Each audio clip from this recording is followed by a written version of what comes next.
जय हिंद बच्चों, 7th lecture के साथ ही हम आगे बढ़ रहे हैं। इसमें यहाँ पर देखेंगे जैसा कि मैंने बताया कि कंडीशन ये है कि t इक्वल टू 0 है, -x है, -a -x है, i equal to -a -x है। ये हम समीकरण 1 में रखेंगे, -a kt plus -a -x, minus sign plus में चेंज होगा, kt equal to a plus x, k equal to x upon t। ये हमारा वेग नियतांक का एक गणितीय रूप है। आइए जरा देख लेते हैं इसको।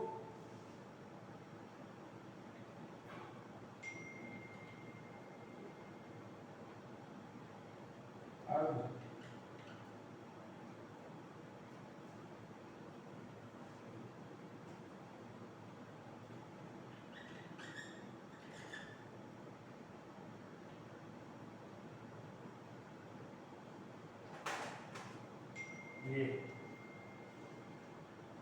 अर्ध आयु की अवस्था,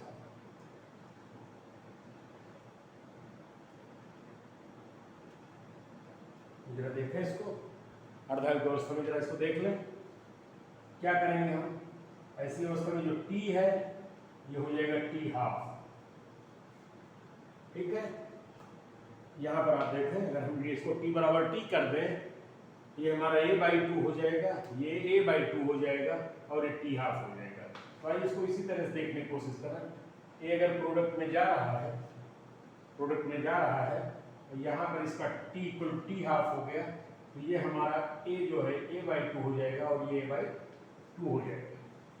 देखिए आप अर्धायु अवस्था में हमारा जो ये प्रारंभिक सांद्रण है ये अपनी मात्रा का आधा बचता है, अर्थात बीता हुआ वह समय, रिएक्शन क्रिया हो रही हो, बीता हुआ वह समय जब हमारा सांद्रण प्रारंभिक सांद्रण का आधा बचे तो समय जो है हमारा अर्धायु काल कहलाता है, हाफ लाइफ पीरियड। इसको अगर देखा जाए तो when the initial concentration of reactant becomes just its half of the initial value, तो past time is termed as half life period. आइए t को t हाफ कर दें, x को हम a/2 कर दें, तो अगर देखा जाए तो x इक्वल क्या हो जाएगा? यहाँ पे a/2 कर देंगे। मान समीकरण 2 में रखने पर देख लें जरा सा, k equal to a/2 into t half, ठीक है। ये आ गए तो t हाफ बराबर क्या होगा? t हाफ बराबर हो जाएगा a/2k। देखिए ये हमारा जो अर्धायु काल है t हाफ इक्वल टू क्या हो जाएगा? a/2k। इसका मतलब जो t हाफ है ये अभिक्रियक के प्रारंभिक सांद्रण के समानुपाती है, ठीक है। हमारा जो अभिक्रियक का सांद्रण है t हाफ के समानुपाती होगा और जो इसका वेग नियतांक है ये व्युत्क्रमानुपाती है। तो आपको पता चल गया t हाफ अभिक्रियक के सांद्रण के समानुपाती जबकि वेग नियतांक के व्युत्क्रमानुपाती होता है।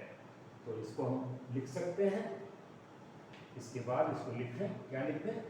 चलिए एक बार इसको फिर से देखने की कोशिश कर लेते हैं, क्योंकि 7th पीरियड लेक्चर 7 में। आइए देख लेते हैं। शून्य कोट के क्रिया के लिए हमने वेग नियतांक की गणना की है। a हमारा p में कन्वर्ट हो रहा है, इसका इनिशियल कंसंट्रेशन a है, ये 0 है। टाइम t पर a -x है और ये x है। वेलोसिटी इसकी x/t dx/dt हो गई। शेष सांद्रण a -x 0 हो गया। क्रिया के नियम से हमारा velocity directly proportional to a -x to the power 0। If the power is 0 then the value will be 1। dx/dt equal to k -x power 0, dx/dt equal to k, then minus dx adt minus sign just depicts about the concentration decrease here, decrease in concentration।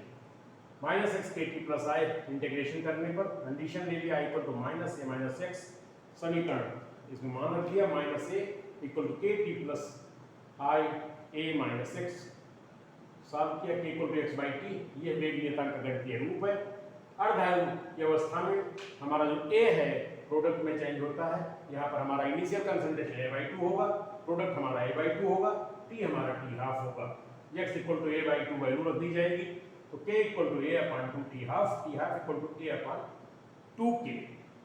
ये equation 3 बता रहा है आपको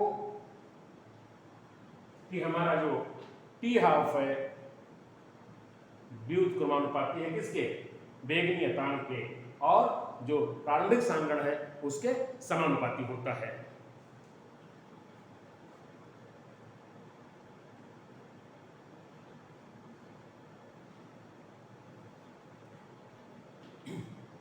तो इसको देख लिया हमने, आइए जरा इसके बाद लिख लेते हैं।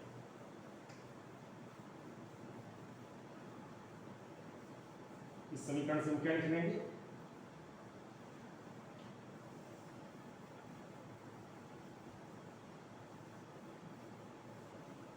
इस समीकरण से हम क्या लिख सकते हैं, देखिए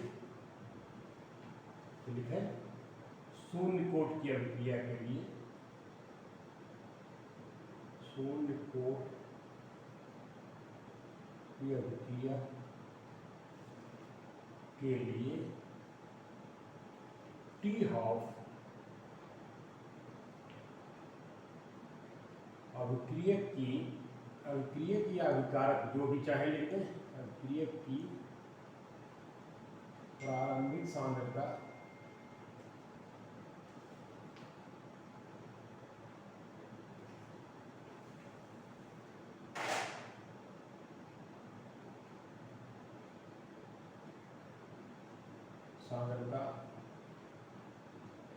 के समानुपाती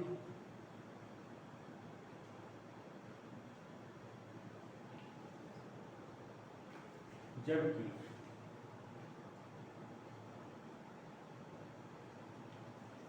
वेग नियतांक के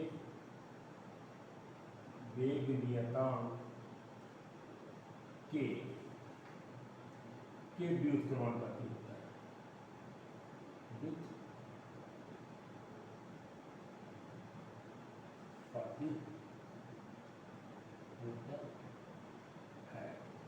क्लियर है। यहाँ पे समीकरण 3 से T½ प्रारंभिक सांद्रण के समानुपाती और वेग नियतांक के व्युत्क्रमानुपाती होता है। ये शून्य कोट की अभिक्रिया के लिए हमारा एक ये समीकरण प्राप्त हो गया। तो K की वैल्यू आपको पहले मिल गई, जिसको आपने देखा इक्वल टू x/t हो गया, और दूसरा हमारा ये मिल गया। तो चलिए आगे बढ़ते हैं, लेक्चर 8 के साथ जुड़े रहिए।